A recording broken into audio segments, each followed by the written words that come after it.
Avant de commencer, je vous remercie à l'Andino pour l'invitation, à la Fédération équatorienne dans la Belgique.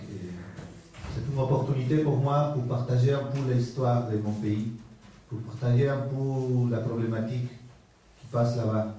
Mais ce n'est pas une histoire seulement du Pérou, je pense que c'est l'histoire de tous les pays du Sud.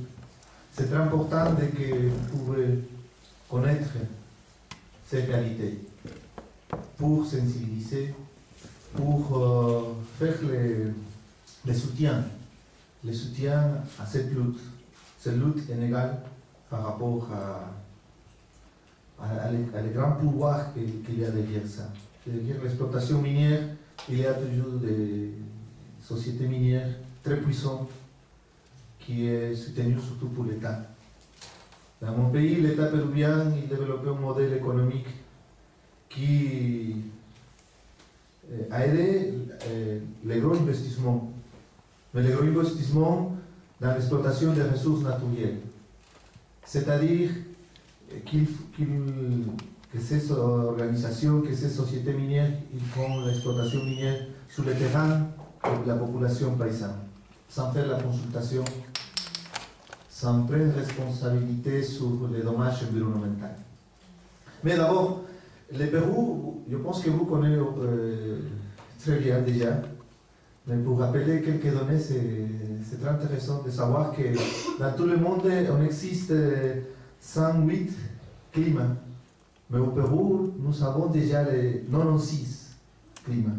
Vous pouvez trouver la montagne, vous pouvez trouver la forêt, vous pouvez trouver la côte, l'altiplano. Il y a différentes variétés de climats. C'est ça qui permet de faire des différentes productions, production agricole, production de petits élevages, mais aussi il y a une richesse de biodiversité. Il y a beaucoup des espèces naturelles de la flore qui permettent à des grandes entreprises pharmaceutiques de faire le travail de prospection là-bas pour produire des médicaments. Ils sont là-bas pour demander les connaissances du paysan pour connaître quel est le principe actif qu'il y a dans cette manière traditionnelle de soigner les maladies.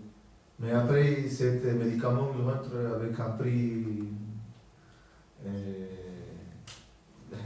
très élevé, un prix pas réel pour notre réalité.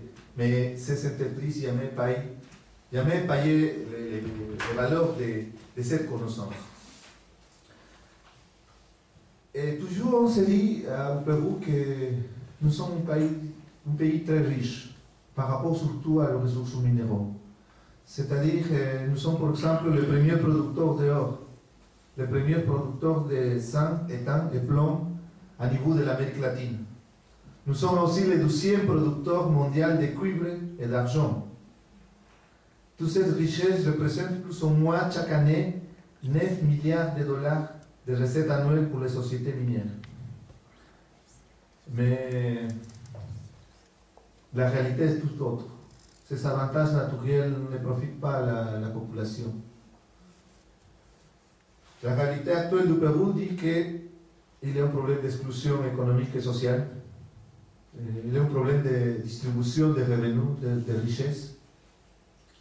La croissance économique est centraliste, c'est surtout à niveau de la capitale, c'est surtout à niveau de Lima.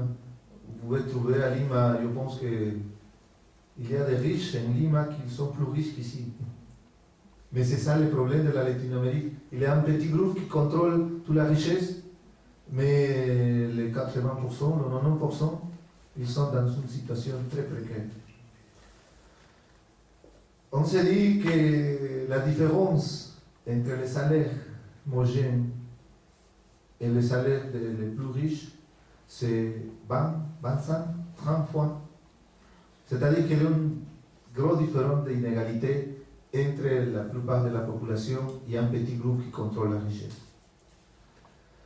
La pauvreté, par exemple, on a fait une analyse pour faire la comparaison. À la côte, la pauvreté était réduite de 36,1% en l'année 2004 à 25,7% selon les données du gouvernement péruvien. Ces données, c'est de 2007. Mais à la montagne, dans cette même période, on a réduit seulement de 64% à 60%. C'est-à-dire que ce centralisme qui contrôle la richesse permet de développer à une part de la région du Pérou, mais pas tous les pays. Et c'est pendant 3 mois, ils ont commencé le mois mars. C'est que dure le problème de Bagua, c'est le 10 juin, non? 5 juin. C'est-à-dire 4 mois après de grève, il y a des problèmes. Parce que debout, pour l'État, ce n'est pas son problème, il laisse. C'est très dur ça, parce que nous sommes un pays très riche. Nous avons la chance d'avoir un bel pays, avec toutes ces richesses culturelles, ces richesses de la biodiversité, sa richesse des ressources naturelles aussi. Mais il y a un nouveau système de colonialisme, je pourrais dire, qui maintenant c'est économique, qui contrôle ces richesses, mais il n'y a pas de bénéfice pour la population. Il n'y a pas la possibilité que notre population puisse améliorer ses conditions de vie. Dans la montagne, les 70% de tous les enfants, moins de 5 ans, la première enfance, ils sont sous-alimentés. C'est-à-dire que pour ces 70% des enfants, il n'y a pas de futur. Pourquoi il n'y a pas de futur? Parce que simplement, un enfant sous-alimenté, probablement il va avoir des maladies. Probablement, le jour qu'il va aller à l'école, ces enfants auront de gros soucis, parce que c'est difficile d'apprendre avec un niveau de très haut de sous-alimenté. Mais qu'est-ce que fait l'État? Presque rien. Presque rien. Il y a certains projets. Il a donné maintenant 200 soles chaque 2 mois pour développer une stratégie d'assurance alimentaire. C'est la sécurité alimentaire. La sécurité alimentaire, c'est une stratégie complète. Ce n'est pas seulement qui va donner 200 soles. On doit travailler au niveau de la santé, on doit travailler au niveau de la prévention, on doit travailler au niveau de l'éducation. Parce qu'ils sont sous-alimentés, mais dans la montagne, il y a des produits très riches au niveau de protéines, au niveau de vitamines, mais aussi l'influence qu'il y a d'Occident. On a changé notre habitude normale de consommation. Et c'est ça que, à côté de ça, il y a la pauvreté, bien sûr.